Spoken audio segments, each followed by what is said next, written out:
really focused on trying to give you the most amount of quality information on retail trends and really things going on in the retail industry in the shortest amount of time possible. So today's webinar, we're going to try to keep it under 30 minutes. So I'm going to go ahead and jump in here in a second and get started. Before I do, though, a couple of housekeeping items.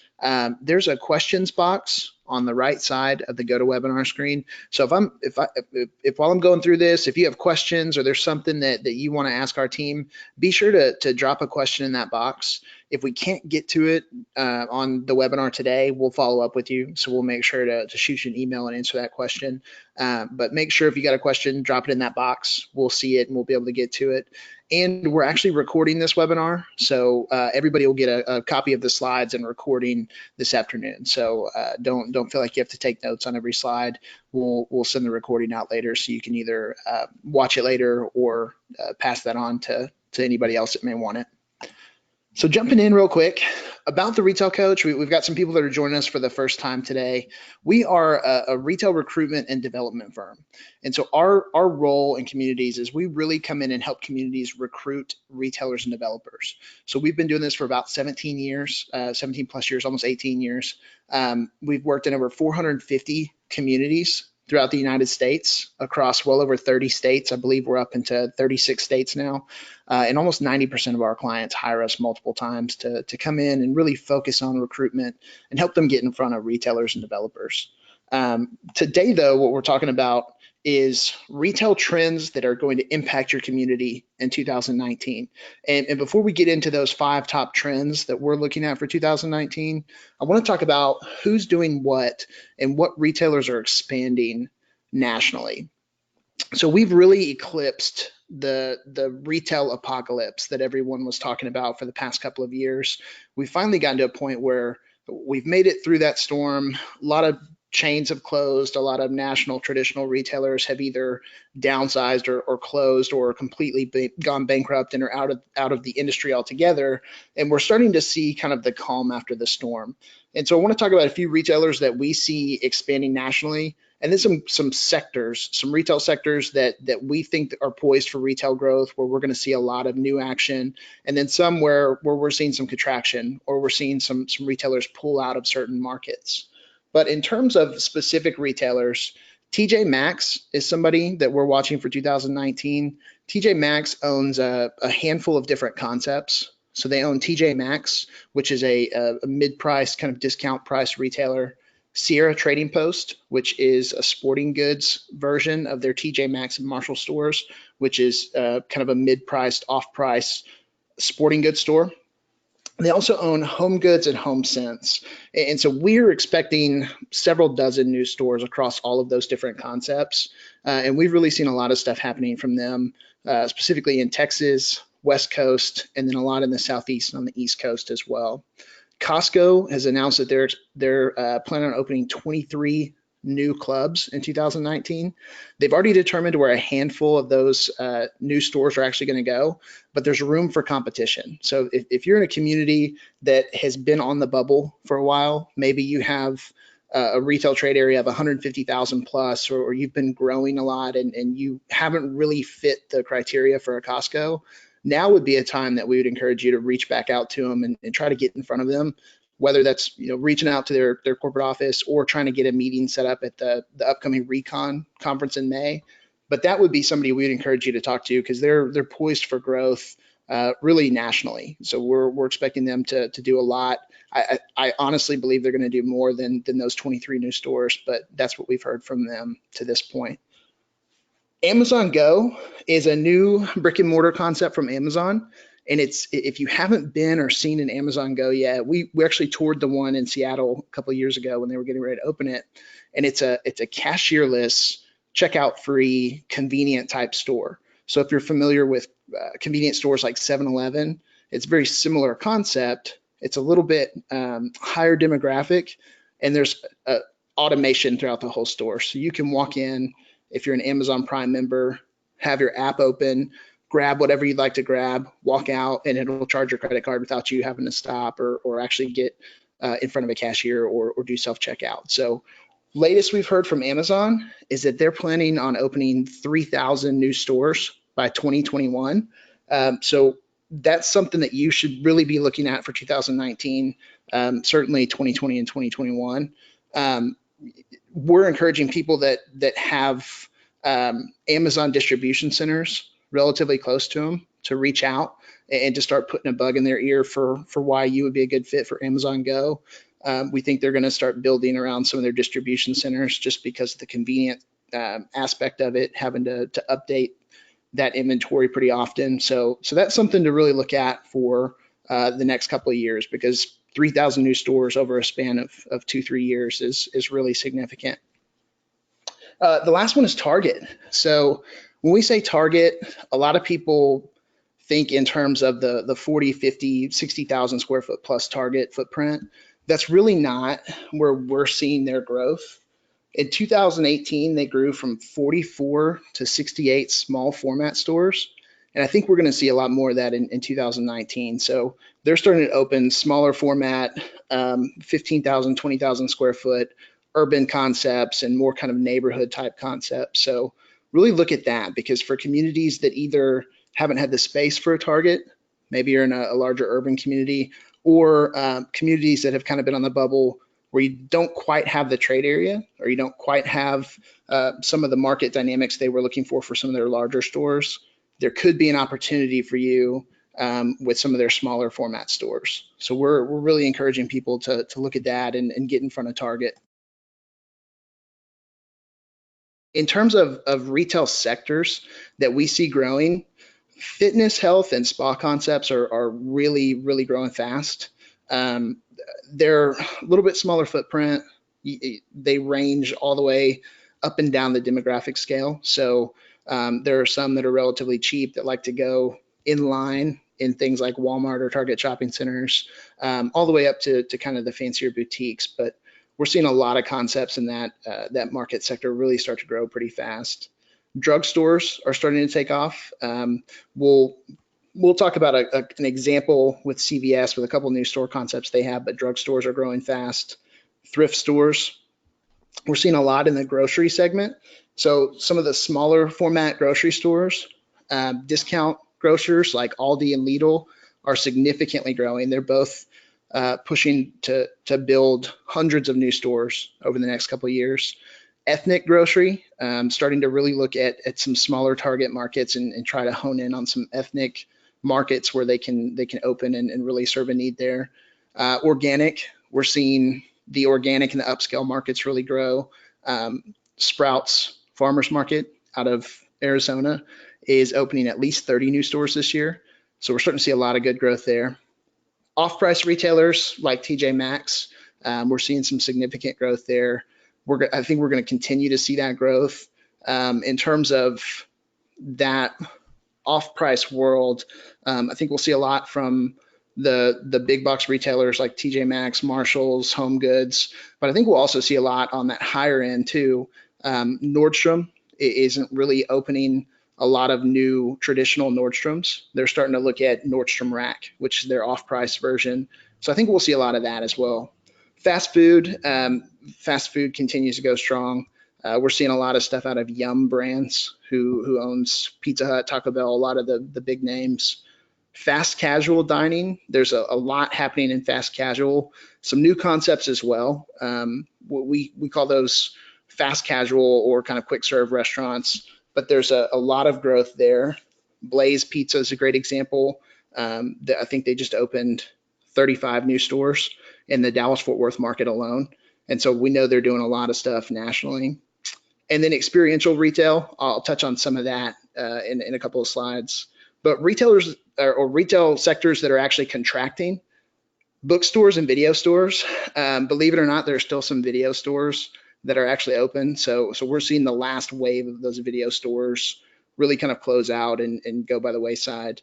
Do-it-yourself home stores, we're seeing Lowe's close 50 of their stores that have been underperforming for a while, and we're really starting to see that market slow down. So we're not expecting to see a lot of new Lowe's or Home Depots or significant sized kind of do-it-yourself home or hardware stores.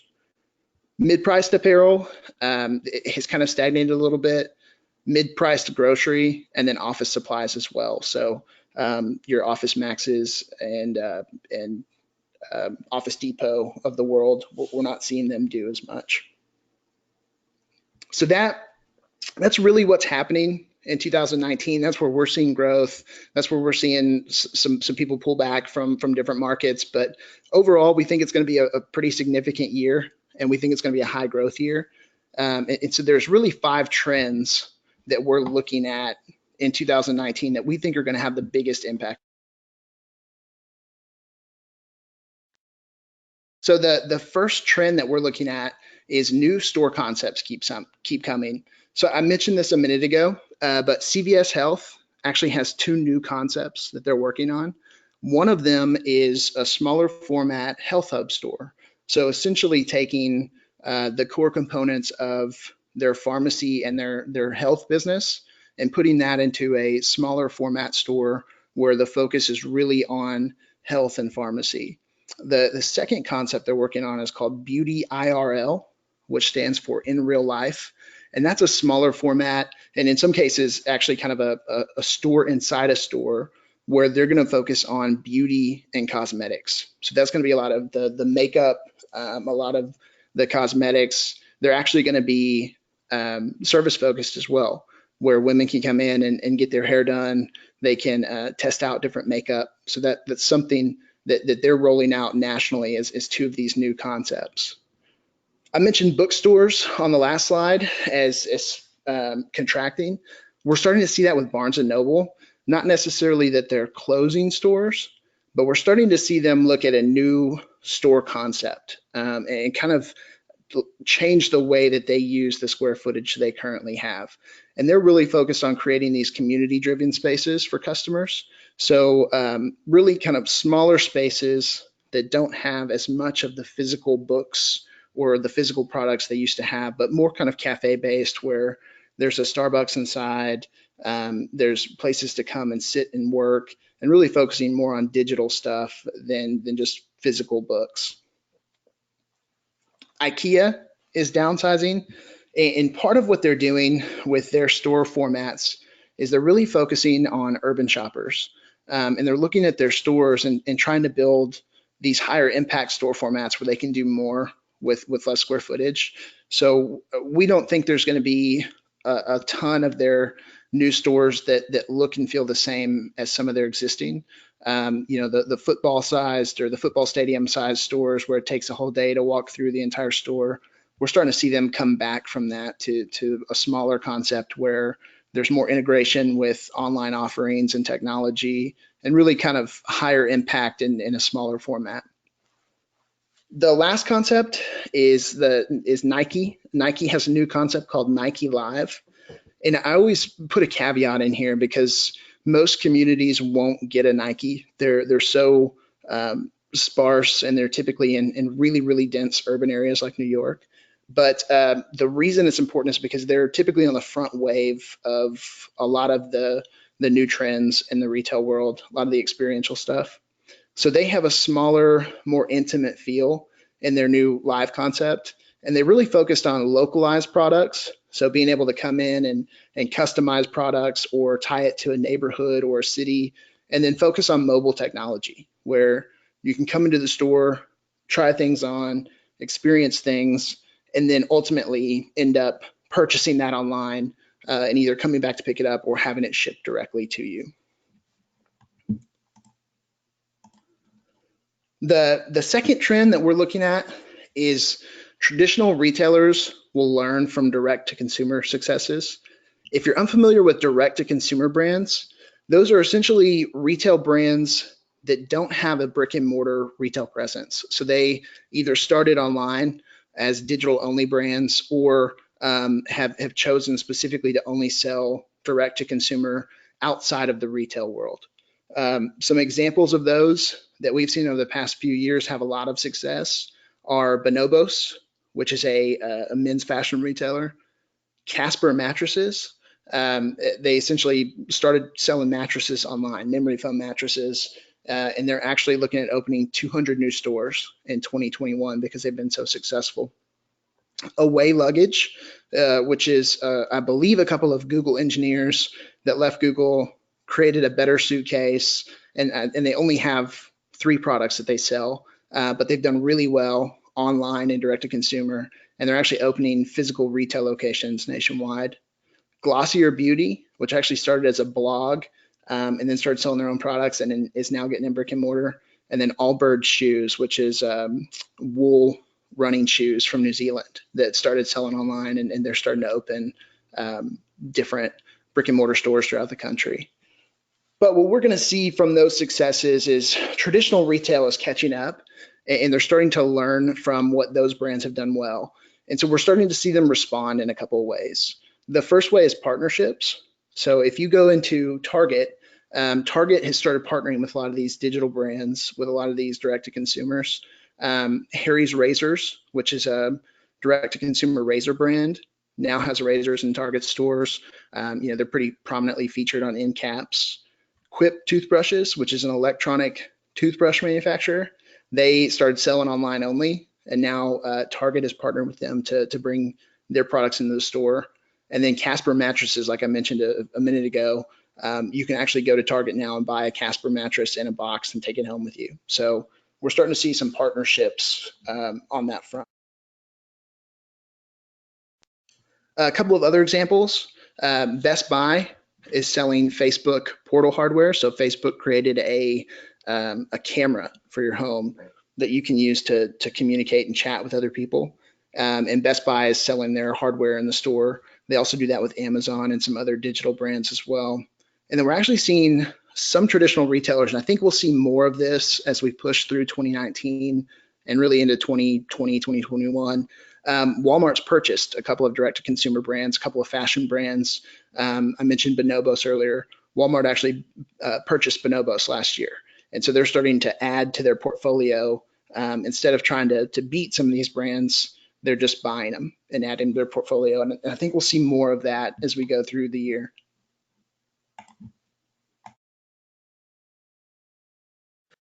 Our third trend is we're seeing a shift from what we call showrooming to marketplacing.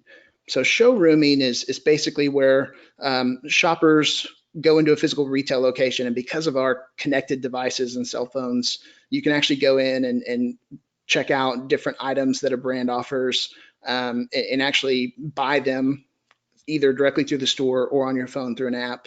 And so we're starting to see more and more of that, where brands don't necessarily have a ton of inventory in the store, but what they do have is this kind of experiential, come try it on, experience the brand, check out the showroom, and then we'll follow up and deliver you the product that you ordered. Well, we're starting to see a shift from that to more of kind of a market placing approach. And so Macy's is really leading the pack. So Macy's has an in-store little section in their stores called the Market at Macy's. And what they do is they showcase new and online brands in store. And so their goal with that is that when you come to Macy's, you're not going to have the same experience every time you come and see the same products, but they're baking in some new things and some product discovery into that, to where you feel like if you go to Macy's, you're going to be able to still find the things that you would find online, or kind of discover new things from the online world as well. They've also purchased a concept store called Story. And what Story is it's basically a concept store in New York City. And they have a store that they give a complete makeover every 4 to 8 weeks. And so they come in, they change the products that are in the store, they change the marketing message. A lot of times they'll create themes around what they have in the store. And so what they're trying to do is really kind of bake in this seasonal approach and really a refreshed, hey, every time you come in the store, you're going to find something different or see something different. And then they've actually invested in a company called b8ta, which is a company that helps online brands and smaller brands that wouldn't be able to get into retail footprint stores into some brick and mortar stores. And so they're starting to use that to kind of blend those worlds together and really start to bring in new products and services that they haven't traditionally been able to offer.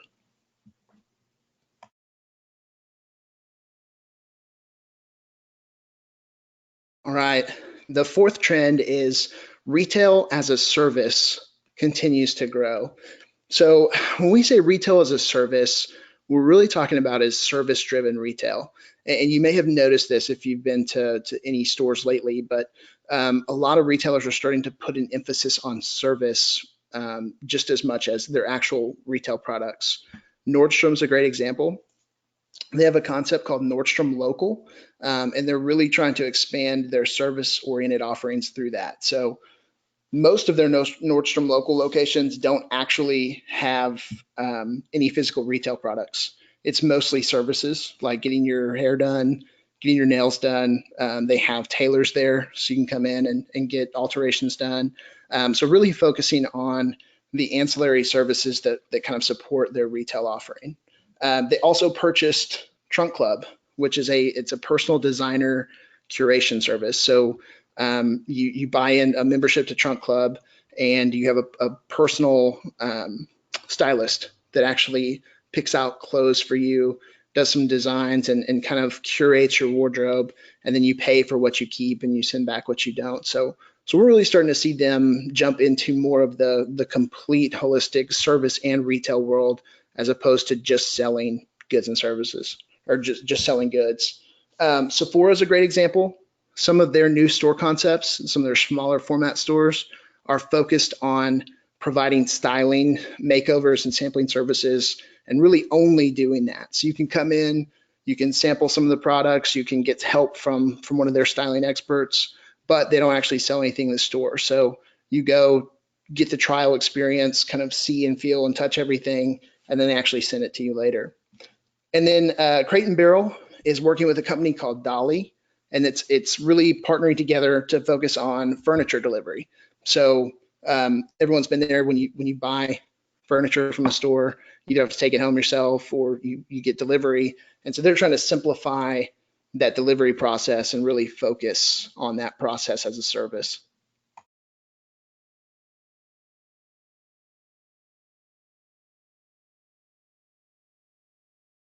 And our last trend that we're looking at for 2019 is the continuing evolution of fulfillment. And so really what we're seeing, and most of this has been spearheaded by Amazon with their purchase of Whole Foods, but we're actually seeing it across the grocery segment and in some other areas, but retailers looking at brick and mortar stores as fulfillment hubs. So stores either as a means for same day or next day shipping. Most consumers are so used to getting things quickly from online that most stores are starting to use that to drive either pickup in store or delivery. And so we're starting to see that across the board. Amazon's a great example. I live down the street from Whole Foods, and I went into Whole Foods the other day, and I usually only have to compete with other people that are just buying their own groceries. And it was funny because this might be the first time I've actually been in a grocery store where there were more personal shoppers that either worked for Amazon, Whole Foods, or one of the delivery services that were actually fulfilling orders than I've seen just people in there buying their own groceries. And so I think we're going to see more and more of that, just because customers expect immediacy, and it's something that's just become kind of ingrained in this service-driven world. The second shift that we're going to see within that fulfillment realm is a shift from e-commerce to a-commerce. And what we mean by that is automating the customer experience. So getting as automated as possible. I mentioned Amazon Go earlier. I think with Amazon Go and the growth of that technology, and with Amazon pushing it forward, we're going to see the growth of checkout free shopping. So we saw a shift over the last 5-6 years to self checkout, and I think that's going to continue to evolve from people doing their own checking out to just simply being able to have checkout free shopping. I don't think that's something that's going to be very prominent by the end of 2019, but I think we're going to see that shift over the next couple of years to where in 2020 or 2021, most of the shopping that you're doing, you're not going to have to stop and check out. You're just going to be able to grab what you want, scan it with an app, or have some kind of technology that just lets you walk out after you pick up what you'd like to take.